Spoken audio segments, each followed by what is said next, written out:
সমগ্ৰ দেশজুৰি অব্যাহত থকা লকডাউনৰ এই সময়ছোৱাত ৰাজ্যৰ প্ৰান্তে প্ৰান্তে দুৰ্ভোগ ভুগিব লগা হৈছে কৃষকসকলে।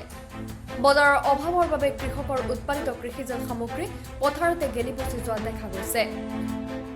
লকডাউনৰ সময়ছোৱাত ৰাজ্যৰ কৃষকসকলে দুৰ্ভোগ ভুগিবলগীয়া হৈছে। কৃষকসকলে উৎপাদন কৰা বিঘাই বিঘাই বিলাহী খেতি এতিয়া পথাৰতে জহি খহি যোৱাৰ লগতে গৰু ছাগলীক খুৱাব লগা হৈছে। আৰু মই আহি বৰ্তমান উপস্থিত হৈছোহি দেৰগাঁৱৰ ব্ৰহ্মপুত্ৰ অঞ্চলৰ জৰাগুৰি। ৰাজ্যৰ আন আন প্ৰান্তৰ লগতে গোলাঘাট জিলাৰ দেৰগাঁৱতো একেই অৱস্থা। এই দৃশ্য দেৰগাঁৱৰ বৃহত্তৰ কৃষিপ্ৰধান ব্ৰহ্মপুত্ৰ অঞ্চলৰ। অঞ্চলটোৰ জৰাগুৰি, খগন্দগুৰি, আমগুৰি, লেমচাপৰি, চিৰিখটিকা, নতুন চাপৰি আদি গাঁৱৰ কৃষকসকলৰ মাজতো এতিয়া হাহাকাৰ পৰিস্থিতিৰ সৃষ্টি হৈছে। কৃষক ৰাইজে অতি কষ্টৰে উৎপাদন কৰা বিঘাই বিঘাই বিলাহী এতিয়া খেতি পথাৰতে এনেদৰে গেলি পচি যোৱাৰ উপক্ৰম হৈছে। গছত ডাল ভৰি লাগি থকা পকা পকা বিলাহীৰ আজি মূল্য নাই। এইবিলাক পথাৰতে আজিৰ তাৰিখত কুইণ্টলে কুইণ্টলে বিলাহী পকি আছে, কিন্তু বিক্ৰী কৰিবলৈ নাই বজাৰ।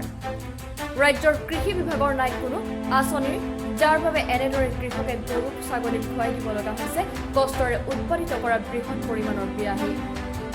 বৰ্তমানেও কৃষকৰ উৎপাদিত শাক পাচলিৰ ক্ষেত্ৰত গোলাঘাট জিলাত নাই কোনো চৰকাৰী ব্যৱস্থা। সম্প্ৰতি অন্ধকাৰ ভৱিষ্যতৰ দিশে ধাৱমান হোৱা এইসকল কৃষক অনাগত দিনত যে তীব্ৰ সংকটত পৰিব সেয়া নিশ্চিত। ৰূপে পৰিছে লকডাউনটো আমি সকলোৱে মানিবলগীয়া কথা, কিন্তু মই এজন খেতিয়ক হিচাপে মই কিছুমান অসুবিধা পাইছোঁ। বহুত টকা মোৰ হানি হৈছে। আজি প্ৰায় 5 বিঘা মাটিৰ বিলাহী খেতি প্ৰায় 13 কুইণ্টেলকৈ ডেইলি ছিঙিব পৰা অৱস্থাত আছিল। তেনেকৈ আপুনি দেখিছে ইমান কাৰ্টুন বিলাহী ছিঙি সহ্য কৰিব নোৱাৰি বিলাহী ছিঙিছোঁ, কিন্তু কিনিবলৈ বা বিকিবলৈ বেপাৰী নাই। বেপাৰী নথকা অৱস্থাত মই গৰু ছাগলী আছে ঘৰৰ, পোহনীয়া জীৱ জন্তুকে খুৱাইছোঁ। কিন্তু এই 7-8জন মানুহ মোৰ চলাটো নিজৰ অসুবিধা হৈছেই। বাকী মই মানে খেতিয়ক হিচাপে সহ্য কৰিব নোৱাৰি মই বিলাহীখিনি আজি ছিঙিব লৈছোঁ। আমি এই ব্ৰহ্মপুত্ৰ অঞ্চলৰ এই জৰাগুৰি গাঁও, গতিকে আমি সকলোজন খেতিয়ক। ইয়াত খেতিয়কসকলে খেতি কৰিছে, উচিত মূল্যত বস্তুটো বিকিব পৰা নাই লকডাউনৰ খাতিৰত।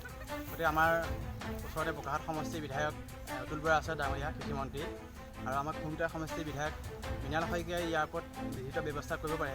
এই বস্তুখিনি ফচলখিনি তেখেতসকলে নি পেলাই ৰাজসাহায্য হিচাপে অন্য গাঁৱত মানে বিক্ৰী এটা চিন্তা কৰিব পাৰে। যিসকলে এতিয়াও সহায় হাত আগবঢ়াই আছে তেখেতসকলৰ হতুৱাই এই সামগ্ৰীখিনি নি পেলাই সেই কৃষকজনক উপকৃত কৰিব পাৰে। এইটো আমি অনুৰোধ জনাইছোঁ যে আমাৰ খুমটাই সমষ্টিৰ বিধায়ক মৃণাল শইকীয়া ডাঙৰীয়া আৰু বোকাহাট সমষ্টিৰ বিধায়ক অতুল বৰা ডাঙৰীয়ালৈ আমি এই আহ্বান জনাইছোঁ। গৌতম বৰাৰ ৰিপৰ্ট, হেডলাইন্স দেৰগাঁও।